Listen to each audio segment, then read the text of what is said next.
I went into the bedroom, into my bed.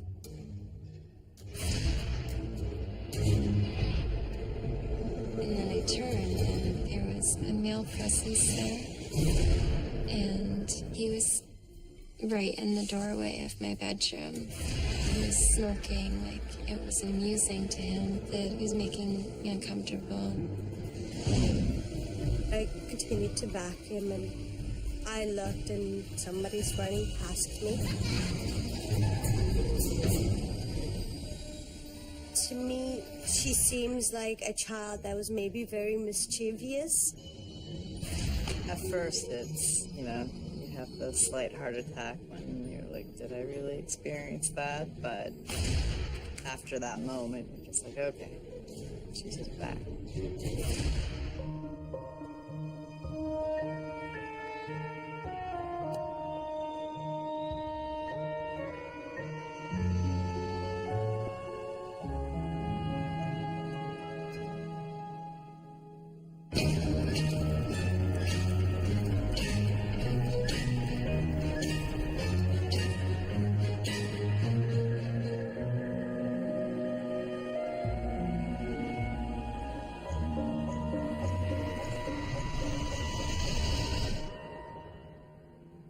A typical tarot session is basically the way that it works is, somebody wants a reading, and I have all the cards wrapped in a cloth, and I take out the cards, I shuffle them, and I let the person who's getting the reading cut the deck, and then I do a Celtic layout, which is with 10 cards.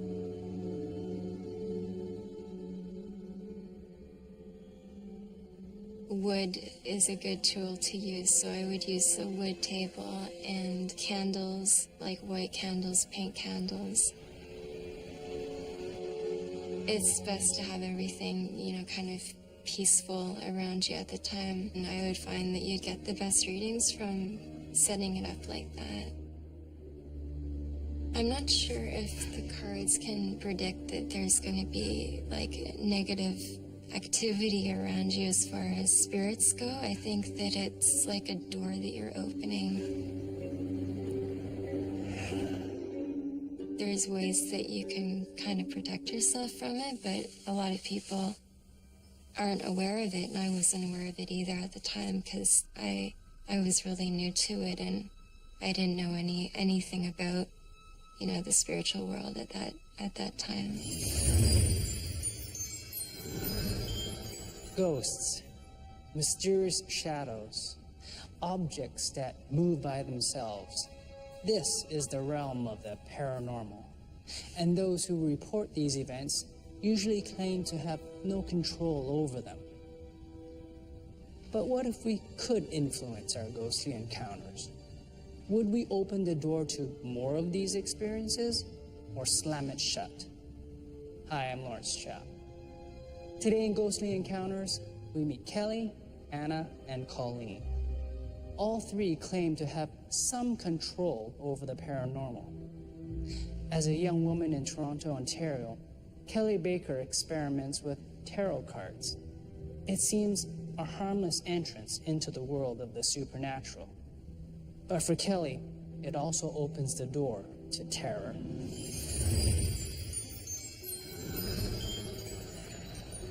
Shortly after I started using the tarot cards, there was some type of negative presence in the apartment.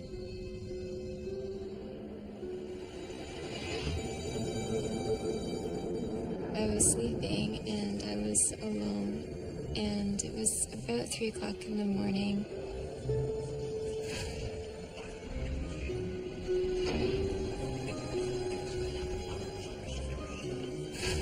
I was woken with some type of chanting in my ear. It was startling. It was a man's voice. I couldn't make out what he was saying, but it was a very, like a harsh whisper in my ear. I could feel his breath in my ear. And it sounded very evil, and I couldn't make it out. It didn't make any sense to me. It was so real. I was really afraid that there was someone that had broken in and was leaning over me in my bed, and it was very dark, so I was kind of frozen in fear, and I just laid there until the sun came up.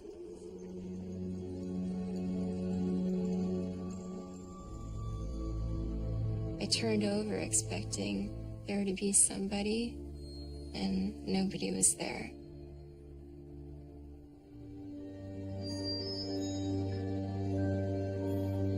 So I got up and I looked around. I looked in the closets. I looked everywhere, and there was nobody in the apartment at all. So when I realized there was nobody in the apartment, I realized it had to have been a spirit, because somebody was definitely there. Not even a week after, I had fallen asleep on the couch, and I had woken up feeling just there was something there, and I turned over and there was nothing there. So I got up and I went to the bedroom into my bed.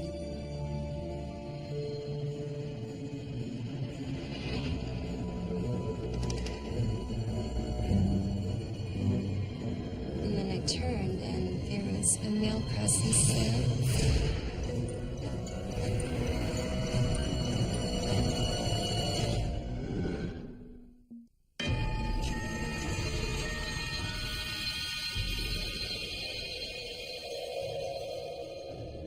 I went into the bedroom, into my bed.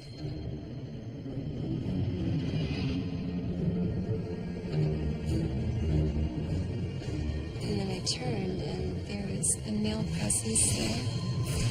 And he was right in the doorway of my bedroom. I remember that he had dark hair and jeans and a leather jacket. He was smirking like it was amusing to him, that he was making me uncomfortable. I didn't feel that he meant any harm, but I felt that he wasn't a very nice person. I didn't really know what he wanted, so I was trying to concentrate on what he wanted so that he would just go away. And I picked up on the name Mark, which didn't have any meaning to me at the time. And something relating to a black leather jacket.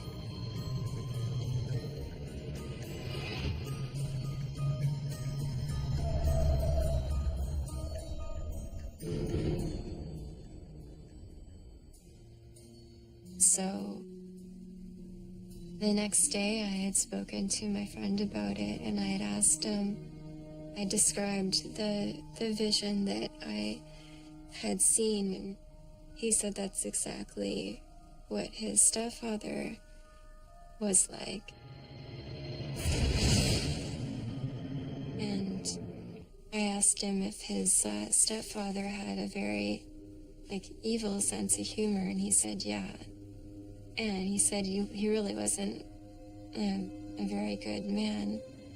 And I asked him, does Mark mean anything? And he said Mark is his stepfather's brother. And I asked if he had a leather jacket that was very sentimental to him, and he said he did. And he said he didn't know where it was, and I said maybe his stepfather wants his brother Mark to have the leather jacket or something. Whatever it is, can you just figure it out so he never comes back again? Because he didn't seem like a very positive spiritual presence to me.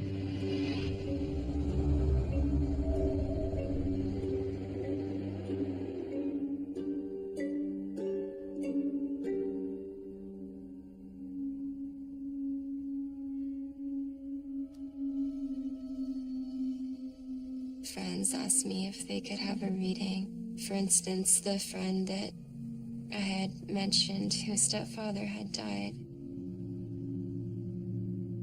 And so one night we were having a drink and we were talking, and I would give them the reading and we would discuss each card and see what each card meant. And it was close to midnight.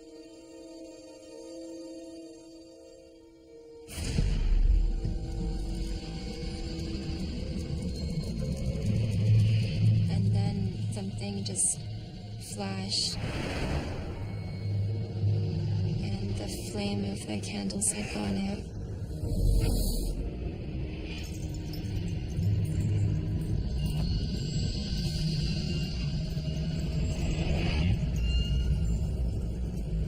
His drink that was on the table, it shot up about like a foot and a half, just straight. And then it turned and it went right into his lap. Which doesn't really seem possible. I realized that there had to have been something causing it, something supernatural. It really upset him, and he thought that because I had that experience with his stepfather, he thought that I made that happen.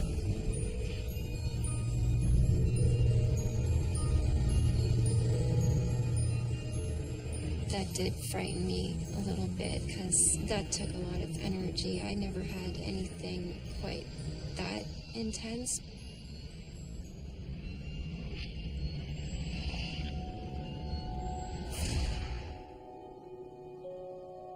I thought it was best to stop using tarot cards just because I was having people around me like that just started to become afraid.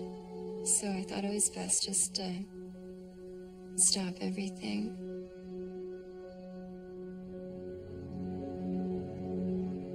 I think that everybody is, has some type of psychic ability. I think that everybody can be sensitive to the spiritual world, but I think that when you start to get more involved in it or start to educate yourself about it, I think that does trigger these types of activities. So I was, I don't know if the word's lucky, but it just stopped. Kelly believes tarot cards brought the supernatural into her life. For Anna Treviatska and Colleen Young, it's more simple. The two Toronto women live in adjoining houses, and they find the paranormal waiting for them right at home.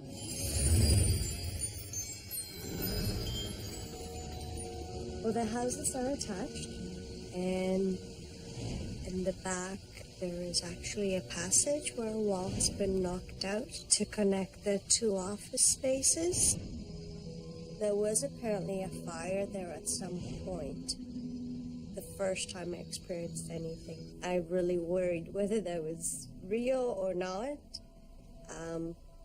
But the more I thought about it, I knew I wasn't that crazy. I knew that I didn't imagine it. You see little shadows out of the corner of your eye, and you think it's just a trick of the light, but it happens more often than, I'm comfortable with. So we started, discussing various feelings that we'd get around the house and realized that we might have something going on. The first time I experienced anything in my place was about a week after I moved in. One night I was over by my computer.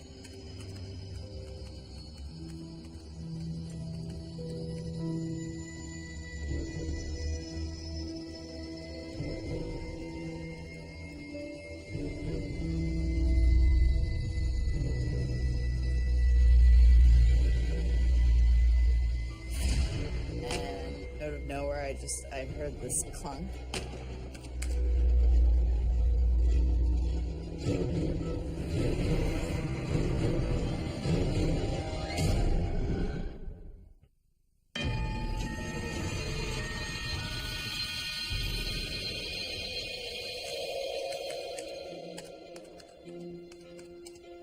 The first time I experienced anything in my place was about a week after I moved in.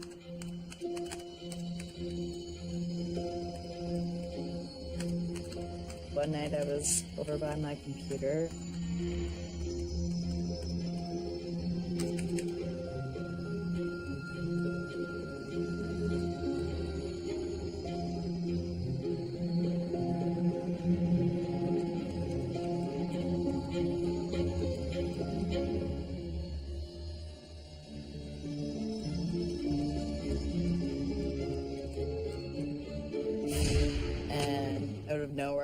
I heard this clunk. I noticed that a little action figure that I had sitting on the top of my bookshelf was on the other side of the couch, which is about 10 feet from the actual bookcase. And the fact that I have other, knickknacks sitting on that exact same shelf that didn't move at all seemed a little strange. Those would have been the first to go if it was just a knock on the wall from the neighbors next door. But this thing, it flew across the room.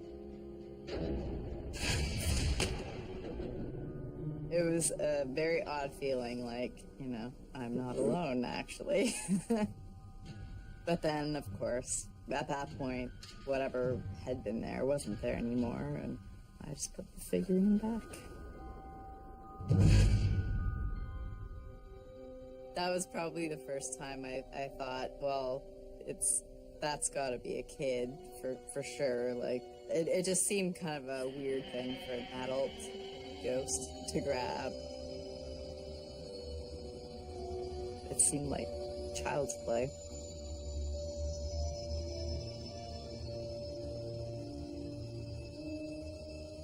To be honest, it was almost like she would have had to reach for it because it was on the top shelf, and maybe not realizing that it was lighter than it is, and flew out of her hand, or who knows. There's days where you sort of sit there and go, oh my goodness, what is it? And you get this creepy cold feeling and you start shivering, and those are the weird sort of passings that you don't really know who it is or what it is. You just sit there and you go, okay, go away, please go away.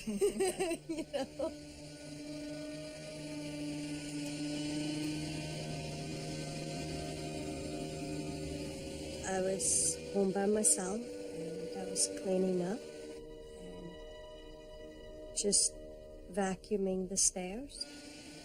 And I usually have my MP3 as I vacuum in my ears, to listen to music while you're cleaning up. At first I saw something and, thought nothing really of it, but it caught my eye, and I figured it was just the way I caught the light or turned around, but I continued to vacuum, and I looked and somebody's running past me. I looked and there were two little feet with Mary Jane's on it. It was shocking and maybe a little frightening and a little weird, because you don't know whether you're really seeing this. That's the first time I actually had confirmation there was something there. I don't see her face or her torso. I've only really just seen the feet and the hem of the dress and sort of the grabbing of the rail, but I've never actually got to see her. A couple of weeks went by and she did it again, and so I'm at the point now where when I see her running, I just yell at her to stop it. Literally, she'll be just running up and down, and I'm going, stop. Just stop. Like, it's annoying for her to keep on doing this. But she'll come back eventually and do it again. She does it to get your attention. To me, she seems like a child that was maybe very mischievous.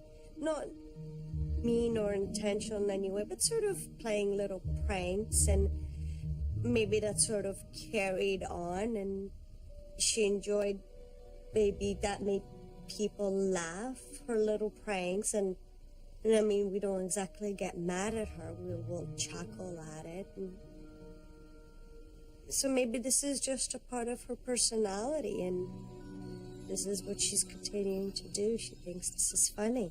To me, anything that's happened in my place, it feels like it's child's play. Just simply the actions, the pulling of the doll off the shelf, and or at night when I'm sleeping, I'll notice as I'm kind of settling down that the sheets will suddenly start pulling back a little bit. It just seems to be like, come on, wake up, I want to play. And I have to grab them and stop them from being pulled. At first, I tried to rationalize it, thinking that, oh, I'm just overthinking things and it's probably not happening at all.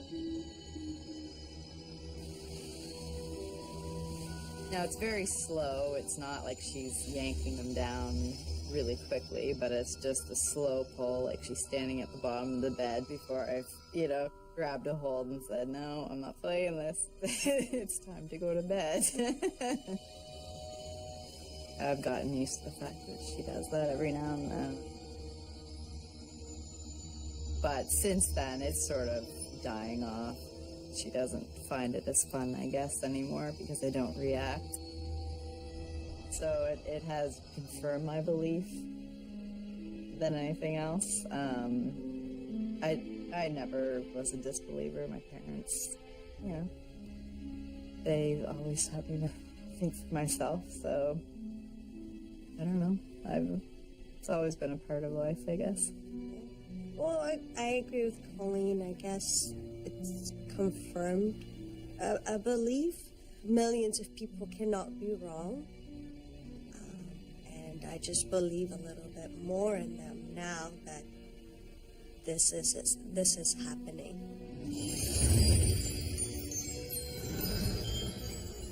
Kelly is not alone in believing that tarot cards are responsible for her supernatural experiences. Our experts say it's a common conviction in Christian circles that tarot and other occult practices lead to demonic encounters. Kelly ends her paranormal experiences when she puts away her tarot cards. Anna and Colleen believe that by ignoring the ghost and diminishing her importance, they weaken her power. But the spirit of the young girl seems only to want their attention. One can't help but wonder what would happen if Anna and Colleen, instead of snubbing her, gave her that attention. All three women have decided to reduce the role of the supernatural in their lives. Despite this, all of them have been enriched by their experiences. It's nice to have confirmation that we're not both going insane. I just take it for what it is. It's just somebody else that's hanging out with us that we just can't see. I hope that if we move ever, she doesn't follow. Then she'll really be a part of our lives. But for now, yeah, she's just there, and she'll be a part of our life until we're there, I guess, or until she gets bored with us and goes away. If you have a lot of fear over something, especially the spiritual world, I think that it feeds them and it just, fuels the energy, and I think that it can make things a lot worse. But I don't regret any of the experiences I've had. I think that it's good to have had those experiences. They all happened for a reason, and I'm more aware of things because of it.